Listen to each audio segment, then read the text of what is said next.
Hello and welcome to GPTV on, I was going to say Tuesday the 13th of August, Gary, which it is, of course, but I'm actually going to introduce this. Hello and welcome to GPTV on my mother's birthday. Happy birthday, Mum. Happy birthday, Pauline. Hope you have a wonderful day. And David, your father, just a few days ago. On the 10th, I've got to tell you, it's an expensive month for me because I've got my father's birthday, who is 88. So this is like his lucky Chinese birthday. He is amazing for 88, by the way. If you age as well as he does, which is probably not much chance of, it'll be incredible. It'll be incredible. So I've got my father's birthday on the 10th, my mother's birthday on the 13th. I've got their wedding anniversary, my wedding anniversary. I've got Jacob's birthday. You do too. You know what? And we're coming off a pretty poor July where the money's meant to be coming in for me to be able to spend it on all of these birthdays. Looks like you've got to be doing some lay-by, Phil. Anyway, happy birthday to me. To the mother. To the going out for dinner tonight to Maha East, viewers. If you haven't been to Maha East, which is in Chapel Street in Windsor, it is a seriously beautiful modern Middle Eastern Where did you go? You'd love it. I like Middle Eastern food. Where did you go for David's birthday? We went to Bakash in Domain Road, South Yarra, where the menu is very fish orientated, Gary. So not a big night out for you. Not a fish man, not a fish eater. Felix, what's the chances of us being lifelong buddies and having both of our father's birthday on the same day? That is quite true. My father also. How sadly old would not your dad been today? 105, I think it would be. Really? Yeah, I think 105 would have been today. I'm pretty sure that's the case. So there you go. Longevity, but unfortunately not long here. He was a fine, decent man. He was a fine, decent man. God knows how he had me as his son, but that's a whole other story, Phil. It is, Let's just talk about the real estate market, because is it possible that it's happened? Let's just get some canned laughter, some canned applause, something to celebrate. Some celebration, fireworks. Viewers, 100% clearance rate, and here's the thing.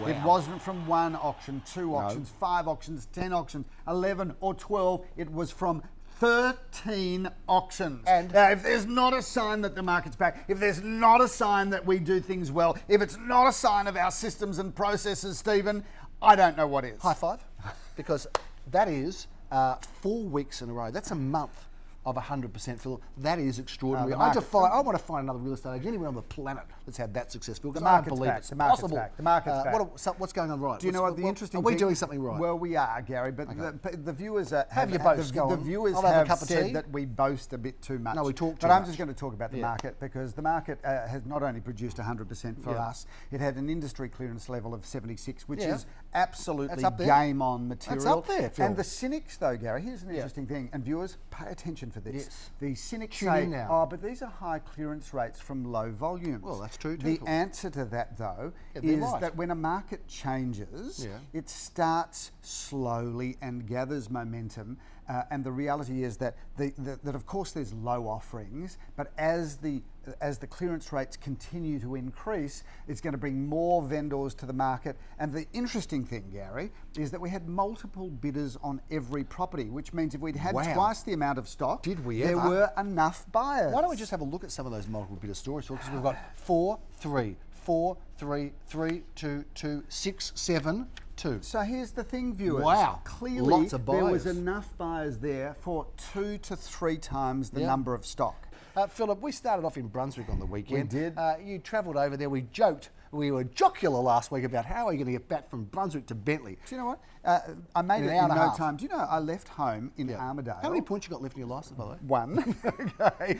So I'm looking for, if you're a Uber driver looking for more work, just stay tuned, because I will be calling on you. He is a bad driver. Took me 25 minutes to get from my home to the Brunswick Brunswick Road auction, which I thought, we've got to do more auctions in Brunswick, particularly, as I said, viewers, I said at the start of the auction, well, gone through the legal, here's the story about the home. Now I call for your bidding. There were 4 bidders there, and lo and behold, I called for the bidding, and they all just started bidding right from the start, as opposed to an auction in our hood where they just stand there glaring at me. There's a reason, getting melancholy about parents, whatever. There's a reason that my mother and you got on well, because you were both united in poor driving. Because I remember at the cafe outside our office office. Oh, when she did get on for many other reasons. I know, but that was one of them. But I remember when she reversed her car and wiped a few tables out and drove off. Had no idea that she's done it. Not only did she do that, but she also knocked over one of our landlords. Yeah, that wasn't funny at all. Knocked him over in the street. The worst thing was he had one good leg and one not so good leg, and she knocked a good leg. Based on the afterlife, Gary, on the assumption that there is an afterlife, I don't believe your mother has gone on to be a Grand Prix. No, probably not. Well, maybe she was suited to that. You never know, Philip. And all these years it was suppressed. Philip, 3 Remuera Street. Oh, well, we'll go back to Brunswick Road. We don't take us through every auction. 1,315,000. I won't do that. 1,315,000, but I'll be quicker if you don't interrupt me. That went really well. How many bidders, Philip? It did.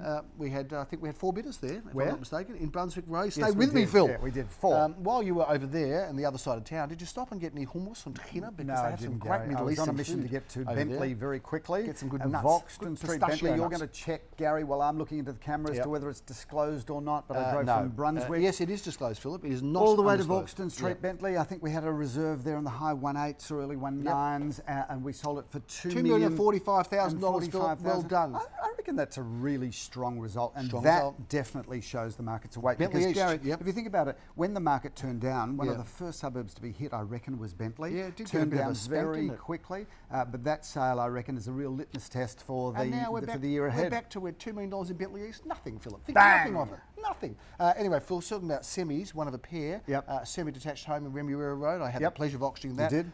We were looking around that 8s to 9. The reserve was at the higher end. And Phil sold it for $996,000. Viewers, 996. I was about to say that'll be the last of the sub $1 million sales. I reckon you're going to see. Yeah, maybe so. Moving forward, I reckon all of South Caulfield will be $1 million plus.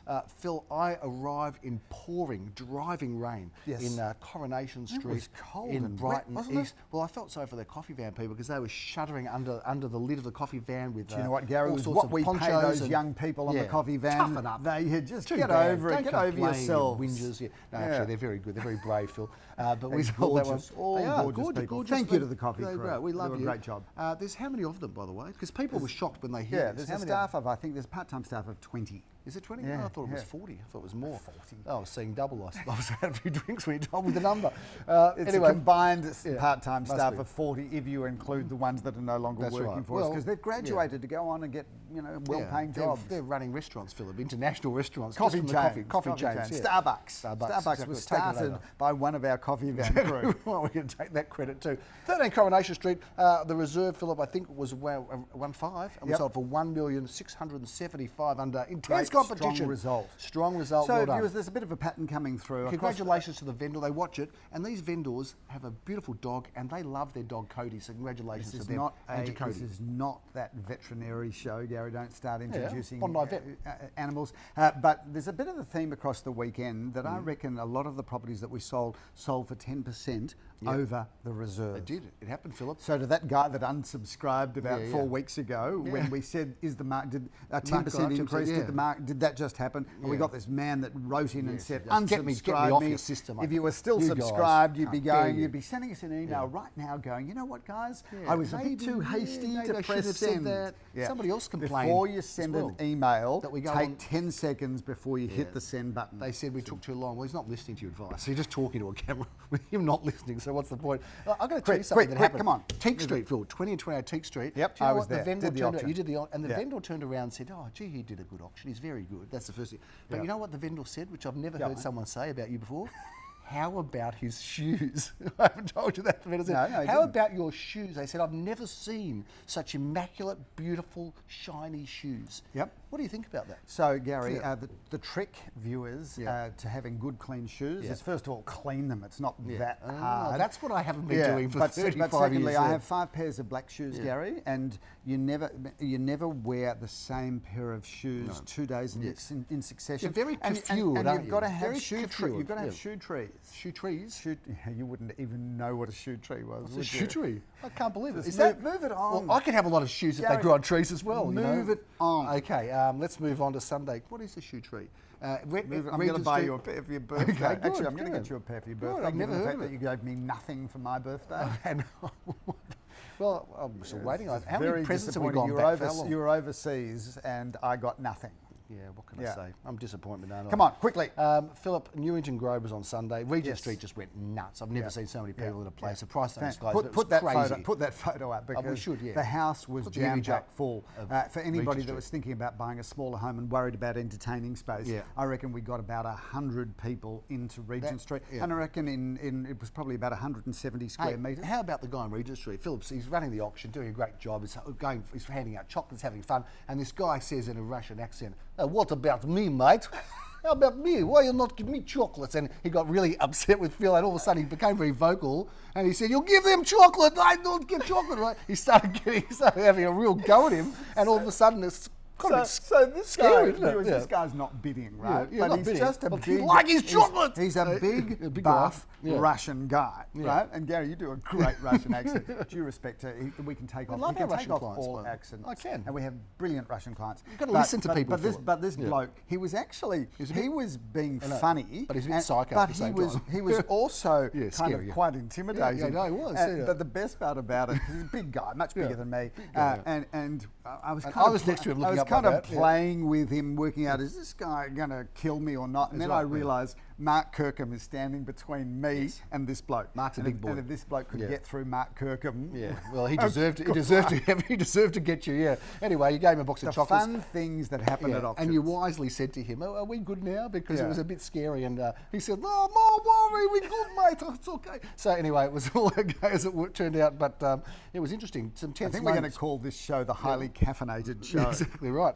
So Newington Grove, Philip, very solid, very strong result. And that was a big weekend, another 100%. I can't believe it, Philip, 100% 4 weeks in a row. I don't think we've ever done that before in the history of our business. I think this weekend was the real test because 13 auctions, 13 sales, really different price ranges, different areas, right across Melbourne. Really does prove to us that it's game back on. And if you're a buyer that's been sitting on the fence about what to do, all I can say to you is, you should jump in because it's happening, isn't it? There's no question. It's happening. And I did say something in the sales meeting yesterday before you arrived, Philip, that if you look at the options out there, the stock market, volatile, shaky, scary, wild and crazy, interest rates low, very low. And I tell you what did happen the weekend that was different. Investors are back, Philip. And we haven't seen the investors back for a while, but last weekend, the investors are back. Can I pick you up on that? Because we're going to just show a couple of quick photos. We had a function here 2 weeks ago for clients with the economist from the National Australia Bank speaking. And there was some discussion in that presentation about... Do any of our agents understand what he was saying? Because... He sounds like an economist. He sounds smart. Yeah, he was smart. But there was some discussion about the fact that the gap between borrowing and return on property has never been as small. In fact, for the first time in our careers, property is virtually, you can positively gear property from day one. And in the entire 30 odd years we've been doing that, there has never, the interest rate and the return from a property has never been as close together. And this is the first time we're seeing positive gearing. Well, when you think about a lot of people that established their wealth in the 60s and 70s, that was their situation. They said all you needed was a deposit, and then the properties would almost or just about take care of itself. We haven't seen that for a long time. Now it's getting back to that. So it is a time and opportunity for wealth creation, Philip. No question, no question. Let's talk about this weekend's auctions, Philip. We've got them over a large range of suburbs. We have, Gary. I think, we've got something like, looking down there, about 12. Let's jump into it, shall we? First up is 2 at 1 Lambeth Place. You're going to be doing the auction on that, Gary. I am. A really good apartment. Yeah. We move from there to 167B Thomas Street. Yes, Philip. May not make it to auction, but Glenn Brick has been handling it. Fantastic townhouse viewers. We're selling so many of these. This is the future of real estate. To market, Philip. And talking about markets, I'm going to be going to the Gasworks Market on Saturday, Philip. Gasworks Market in South Melbourne. You are the market king. I love it, Market. But Market Street is a fabulous 2-storey property in beautiful order throughout, been really well looked after by the owners. Part of our 12:30 double auction action, Philip, or triple auction action, because we're going to be Maccombie. And Maccombie is on the corner of Glen Huntley Road, Gary. Near the station, kind of near the station. You can walk to the Elwood Beach from there, and that's a 7 or 8 storey building, Gary, and it is fantastic. We've sold many apartments in there. I know that, who's the auctioneer there? I think Jeremy Rosens does the auction there. Philip, you are going to be moving on to Orong Road, a familiar address where we've had our business since the day we opened, Philip, in 1986. Yes, our roots are deep there, Gary, but that's a wonderful one-bedroom apartment. We then move on to 16 Foster Street in McKinnon. Yes, the most fantastic development. How good does it look? We're in it now, Philip. Viewers, if you have a look at developments across Melbourne, I think that this is leading the way in what medium-sized developments should be all about. Brilliantly designed by Jackson Clement Burrows. By the way, Phil, you can finish your day then because there's no more needed from you. You've got a busy Sunday, Wonderful. But that's the end of your Saturday. Good. But there is more action. Simon Radolnik, he doesn't stop for any man or woman. He doesn't, Gary. He's going to be in Burke Road with Glenn Bricker. Tell us about this I property, must Phil. say it's great having 7 auctioneers, but that's a one-bedroom, one-bathroom, one-car space property, Gary. A great entry into the market. Sunday is looking interesting. 12 Jenkins Street in Caulfield South. That's my first auction in the morning. You got 4. Looking forward to that one. I then move on to 2 at 12 St Albans Avenue. This is a fabulous penthouse apartment. One of only 2. This is the entire top floor, all facing north. Pretty fabulous. We have double auction action at 1:30. Philip, Jeremy Rosens is joining in on the Sunday action. He's going to be in Inkerman Road in this terrific apartment. We know this block well, 613 Inkerman Road. We do. Always been a good building, goes well, and a great spot to be. 21 Kinross Avenue, Great street. Gary.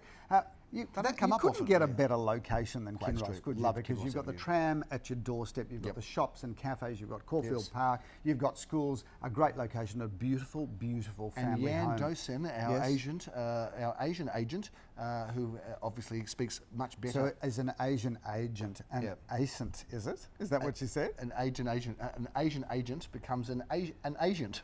That's because you combine the two together. Do you know what? She's an interesting woman, Jan, because she studied economics and she lived in Germany. So not only is she fluent in Mandarin, but she's also fluent in English and German. I know there's not a lot of people that have got those skills. No, have Gary, they? there's not. Yeah, I mean, interesting and combination. I suppose if you were German and you were speaking German at an auction and she started joining the conversation, you'd probably get a bit of a surprise, wouldn't you? You certainly would. 309 Alma Road. That's where we're going to bring the curtain down on Sunday's auction action. A beautiful home on the corner of Marlborough Street. Yes. A really beautiful home because it fronts Marlborough Street, but it's actually got the Alma Road address.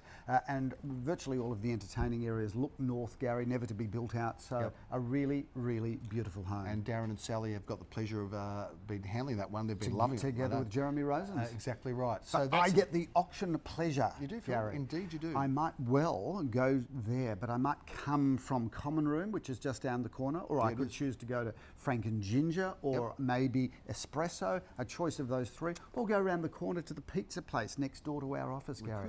Any one of those ones, although I'm not sure is the pizza place open for lunch maybe on the I weekends? don't know, Gary. Phil, that's a very big wrap of our auctions for the week and for the upcoming weekend, of course. We're at an interesting time of year, Phil, because people are now jockeying for position for their spring. Auctions.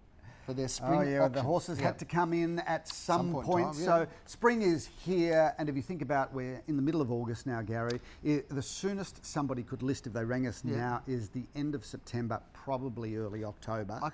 So we've got really October, November, half of December. If you are thinking about selling, viewers, you've got to get your roller skates on. Well, that's it. You've got to work around the grand final. Can you get an auction in before the grand final? Yeah, you could of course squeeze we it can, in. Gary. But we can make things happen. But between we're a can-do company. We are that, aren't we?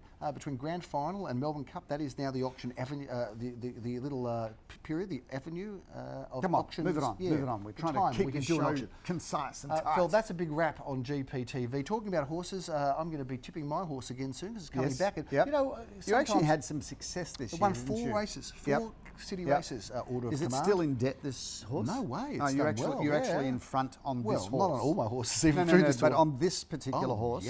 This one is a profitable horse. It's possibly the first profitable horse I've ever had in my life, but it is a profitable horse, and it's won 4 city races, and it's back. And it could be running in Derby Day, Philip. So, is it a bloke? It's a bloke. Well, is it a bloke with all of the equipment intact? No, it's not. Unfortunately, it might not feel like much of a bloke, but it's angry and it's fast, and that's what you want, Philip, after you've been gelded. But Phil, the reason I'm bringing it up is because somebody did bump into me and say, I actually backed your horse from GPTV. I watched it. I backed it. So keep an eye out. Lucky viewers. Good to see you paying that much attention. And little brother Order of Fury is hitting the track soon. We'll keep you informed on the assumption that it's got legs for the spring spring racing carnival. Don't get them mixed up. Viewers, thanks again for watching. We appreciate all your viewer feedback. Keep it coming. Have a fabulous week. I'm Philip Kingston. We'll see you next time. I'm Gary Peer. Bye for now.